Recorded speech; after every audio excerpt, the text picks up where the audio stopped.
তোরা ভাবলাম আজকে একটু বরবটি আলু দিয়ে মাখা মাখা ঝোল করে রান্না করব, সেইটাই তোমাদের সাথে শেয়ার করব। পুরো ভিডিও দেখো, আমার সাথে থাকো। তেল গরম হয়েছে, দিয়ে দিব পেঁয়াজ কুচি, দিয়ে দিব পরিমাণ মতো লবণ, একটু নেড়ে লবণ মিশিয়ে নিব।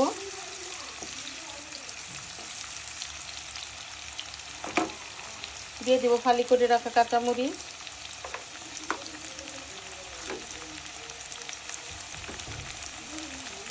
দিয়ে দিব হাফ চামচ পরিমাণ রসুন বাটা,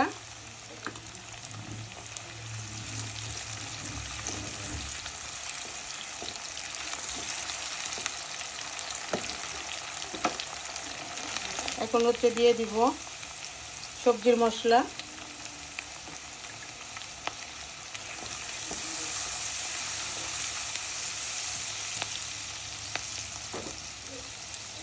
অল্প একটু পানি দিয়ে দিব, সামান্য একটু মরিচ গুঁড়ো দিয়ে দিব। বন্ধুরা দেখো, সাথে কিছু বড় চিংড়ি মাছ দিয়ে দিলাম। এই তো কষানো কমপ্লিট। এখন আমি বরবটিগুলো দিয়ে দিব। কে কোথা থেকে দেখছো আমাকে একটু কমেন্ট করে জানিও।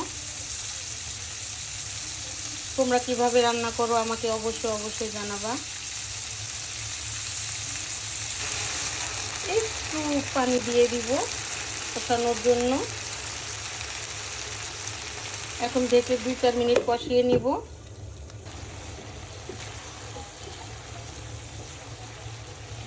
বন্ধুরা দেখো, সুন্দর কষানো কমপ্লিট।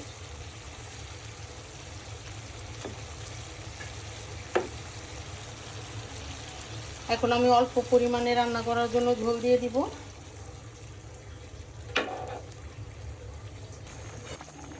বন্ধুরা গ্যাসের খুবই সমস্যা।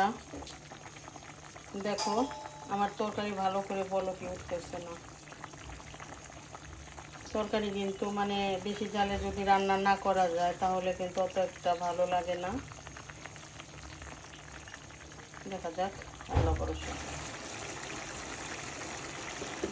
বন্ধুরা দেখো, ফাইনালি আমার বরবটি চিংড়ি মাছ দিয়ে রান্না কমপ্লিট। আমি একটু মাখা মাখা ঝোল রাখবো।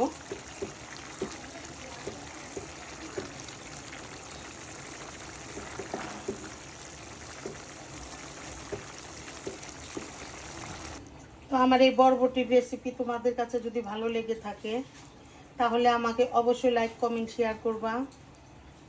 আমার ইউটিউব চ্যানেলকে সাবস্ক্রাইব করবা। সবাই আমার পাশে থাকবা। আমার পেজকে অবশ্যই ফলো করবা।